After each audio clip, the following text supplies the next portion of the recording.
Assalamu alaikum and welcome to CS Concept Hub. Today's lecture Introduction to Problem Solving. Problem solving में हमारे पास तीन चीज़ें हैं. First of think, उसके बाद हम क्या करेंगे, एनालाइज करेंगे उस चीज़ को, उसके बाद सॉल्व करेंगे. अब हमारे माइंड में क्वेश्चन आता है कि प्रॉब्लम सॉल्विंग क्या होती है. बहुत ज़्यादा जो स्टूडेंट है वो ये सोचते हैं कि प्रोग्रामिंग जो होती है वो जस्ट कोड को राइट कर देना होता है, लेकिन जो रियलिटी में ये होता है कि जो प्रोग्रामिंग होती है उसमें प्रॉब्लम को आप सॉल्व करते हो. बिकॉज कंप्यूटर जो हमारा है वो खुद से तो कोई इंस्ट्रक्शंस खुद कोई काम नहीं कर सकता. तो जो इंसान हम लोग इंस्ट्रक्शंस अपने कंप्यूटर को देंगे, बेसिकली कंप्यूटर आपका उसके अकॉर्डिंग काम करेगा. अगर आप अपने कंप्यूटर को गलत इन्फॉर्मेशन देंगे, गलत अपनी इंस्ट्रक्शंस देंगे, तो वो आपको गलत आउटपुट जनरेट करके देगा.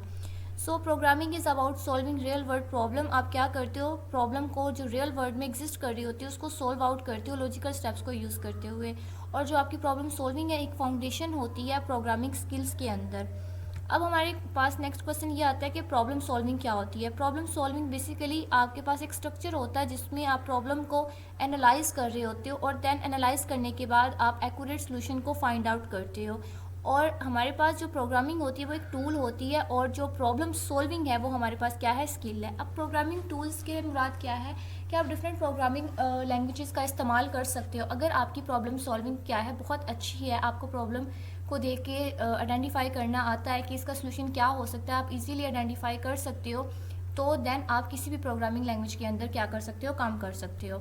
अब गुड प्रॉब्लम सॉल्वर्स कौन हो सकता है, तो good problem solver logical thinking कर सकता है. मतलब कि आपके पास एक बहुत बड़ी प्रॉब्लम है, आप उसको स्मॉल पार्ट्स के अंदर डिवाइड कर सकते हो.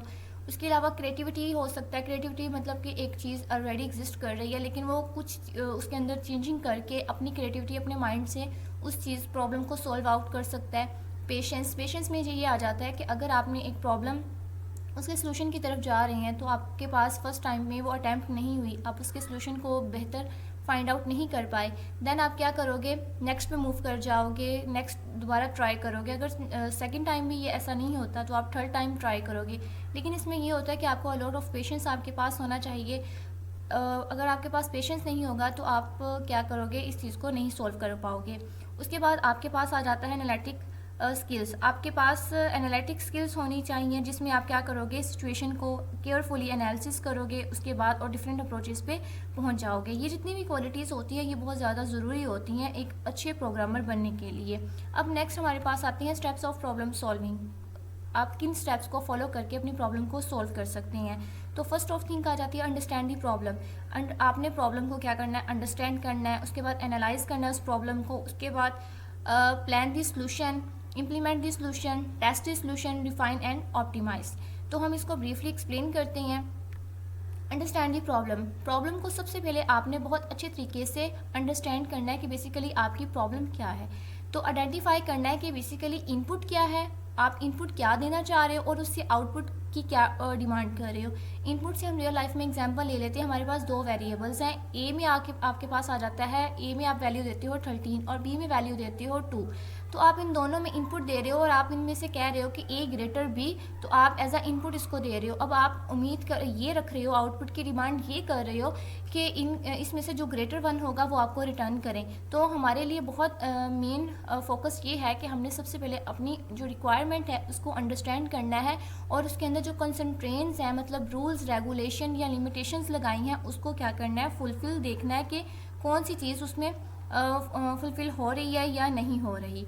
सेकंड हमारे पास आता है एनालाइज द प्रॉब्लम को एनालाइज करना. इसमें हम क्या करते हैं, जो भी हमारी प्रॉब्लम है उसको स्मॉल पार्ट्स के अंदर क्या कर देते हैं, डिवाइड कर देते हैं. देन फिर रिलेशनशिप देखते हैं इनपुट और आउटपुट का आपस में, और उसके बाद एनालाइज करते हैं. एनालाइज करने के बाद आप प्रॉब्लम को क्लियरली देख सकते हो कि आपने क्या चीज़ रिड्यूस की है, क्या नहीं की, और इसमें आपके पास डायग्राम्स का भी आप इस्तेमाल कर सकते हो. उसके बाद हमारे पास आता है प्लान द सोल्यूशन. आपने क्या करना है, सोल्यूशन को प्लान करना है. आप उनमें किस चीज़ का यूज़ कर सकते हो, उसमें बेटा आप यूज़ कर सकते हो, यूज़ एल्गोरिदम्स का इस्तेमाल कर सकते हो, ड्रा एल्गोरिदम, फ्लो चार्ट का इस्तेमाल कर सकते हो, स्यूडो कोड को आप राइट कर सकते हो. नेक्स्ट वन इज़ हमारे पास आ जाता है implement the solution. Implement the solution में हम क्या करते हैं कि जो भी आपने इंस्ट्रक्शन स्टेप बाय स्टेप को सॉल्व किया है उसको आप क्या कर दोगे, कन्वर्ट कर दोगे। और स्टेज में बहुत ज़्यादा जो आपका लॉजिक होता है वो बहुत ज़्यादा इंपॉर्टेंट होता है, क्योंकि आपने इसमें क्या करना होता है, प्रोग्रामिंग लैंग्वेज सिंटैक्स से ज़्यादा आपका यहाँ पे लॉजिक मैटर कर रहा होता है, क्योंकि अभी आप उस सिंटैक्स को नहीं देख रहे होते, अभी आपका जो कंसर्न होता है वो सिर्फ और सिर्फ लॉजिक पे होता है। तो एक वेल प्लान्ड जो सोल्यूशन होता है वो हमेशा ऑलवेज ईजियर होता है, ताकि हम उसको बहुत अच्छे तरीके से क्या कर सकें, इम्प्लीमेंट कर सकें। Next one is this test the solution. Test the solution में हमारे पास ये आ जाता है कि आप इस पार्ट में जो टेस्टिंग है वो बहुत ज़्यादा इंपॉर्टेंट होती है। इसमें हम चेक करते हैं कि जो आपने सोल्यूशन निकाला है क्या वो बिल्कुल एक्यूरेट काम कर रहा है, करेक्टली काम कर रहा है, जो जैसी आपकी सिचुएशन थी उस सिचुएशन उस प्रॉब्लम को मद्देनज़र रखते हुए कि आपका वो बेसिकली काम कर रहा है या नहीं। अगर तो कहीं पे एरर होगा तो आप उसको क्या करोगे, सबसे पहले उस एरर को आइडेंटिफाई करोगे, देन उसको क्या करोगे, फिक्स कर दोगे। इससे टेस्टिंग जो इंश्योर होगी वो भी आपकी रिलायबल हो जाएगी। लास्ट वन इज़ हमारे पास आ जाता है कि आपने इसको रिफाइन करना है और ऑप्टिमाइज़ करना है। रिफाइन में हमारे पास ये आ जाता है कि टेस्टिंग के बाद आपने अपने सोल्यूशन जो आपने निकाला है उसको इम्प्रूव करना होता है। आपकी ट्राई ये होती है कि जितना ज़्यादा हो सके ये सिंपल रहे और फास्टर रहे और मोर एफिशिएंट रहे। जो गुड प्रोग्रामर्स होते हैं always look for better and optimise solution, क्योंकि जितना मिनिमाइज सोल्यूशन होगा उतना हमारे लिए बेहतर होगा। अब हमारे पास प्रॉब्लम सॉल्विंग टेक्निक्स आ जाती हैं। प्रॉब्लम सॉल्विंग टेक्निक्स में हमारे पास बहुत ज़्यादा टेक्निक्स हैं जिससे हम अपनी प्रॉब्लम को सॉल्व कर सकते हैं, लेकिन यहाँ पे कुछ एक्सप्लेन की हुई हैं। उसमें से फर्स्ट ऑफ है divide and conquer. Divide and conquer जो है ये हेल्प करता है जो आपकी लार्ज प्रॉब्लम है उसको स्मॉलर वंस में डिवाइड करके दे देता है। और नेक्स्ट हमारे पास आ जाता है पैटर्न रिकग्नाइजेशन। इसमें हम क्या करते हैं, कुछ सिमिलरिटीज़ वगैरह होती है पास्ट प्रॉब्लम्स की, उसको इस्तेमाल करके हम इसका इस्तेमाल करते हैं। Trial and error and step wise refinement हमारी हेल्प आउट करता है लर्निंग इफेक्टिवली में। इम्पोर्टेंस ऑफ प्रॉब्लम सॉल्विंग, इससे हमारे पास क्या होता है कि हम इम्प्रूव करते हैं अपने लॉजिक्स को और ये हेल्प करता है डिबगिंग में। डिबगिंग हमारे पास क्या होती है कि आपने एक कोड को लिखा, एक सॉफ्टवेयर का इस्तेमाल करके आपने उस पर कोड लिखा, जब आपने उस कोड को रन किया उस कोड के अंदर जो भी एरर्स मिस्टेक्स वगैरह आएंगी तो आप उसको रिमूव करेंगे उस चीज़ को हम बोलते हैं डिबगिंग, और ये हमारे लिए करियर में भी बहुत हेल्पफुल हो सकता है। अब जो बिगनर्स हैं उनके लिए कुछ टिप्स हैं कि सबसे पहले कोई भी प्रॉब्लम है उसको अच्छे से देखें कि आपके पास प्रॉब्लम क्या है और उसका आपके पास पॉसिबल कितने सोल्यूशन बन सकते हैं। ज़रूरी नहीं है कि हमेशा एक ही सोल्यूशन बने, बहुत ज़्यादा हमारे पास सोल्यूशन बन सकते हैं। हमेशा आप लोगों ने स्टार्ट लेना है स्मॉल से। जो भी आपकी प्रॉब्लम है उसको आप डिवाइड कर दो छोटे छोटे पार्ट्स के अंदर, देन आपने छोटे छोटे पार्ट्स से क्या करना है, स्टार्ट लेना है। और अगर आप एक अच्छा प्रोग्रामर बनना चाहते हैं तो आपको डेली बेसिस पे इसकी प्रैक्टिस करनी चाहिए। इन शॉर्ट समरी इस लेक्चर की कि जो प्रॉब्लम सॉल्विंग है आपके पास हार्ट ऑफ प्रोग्रामिंग उसको बोला जाता है कि बेसिकली सबसे पहले आपने प्रॉब्लम सॉल्विंग में ये करना है कि प्लान करना है, उसके बाद उस चीज़ को प्लान करने के बाद सॉल्व करना है, देन इम्प्रूव करना है। लेट्स सपोज इसमें रियल लाइफ एक और एग्जांपल हम इंक्लूड करते हैं।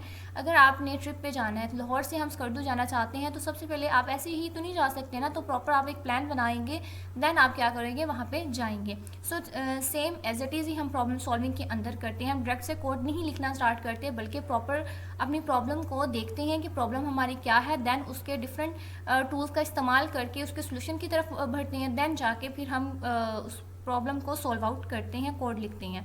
Thank you so much. अगर आपको ये लेक्चर पसंद आया है तो आप इसको लाइक और सब्सक्राइब करें। अगर आपको किसी भी पॉइंट पे समझ नहीं आई तो आप कमेंट सेक्शन में पूछ सकते हैं, और नेक्स्ट सीरीज़ में हमारे साथ रहिएगा। अपना बहुत ज़्यादा ख्याल रखिए। अल्लाह हाफिज़।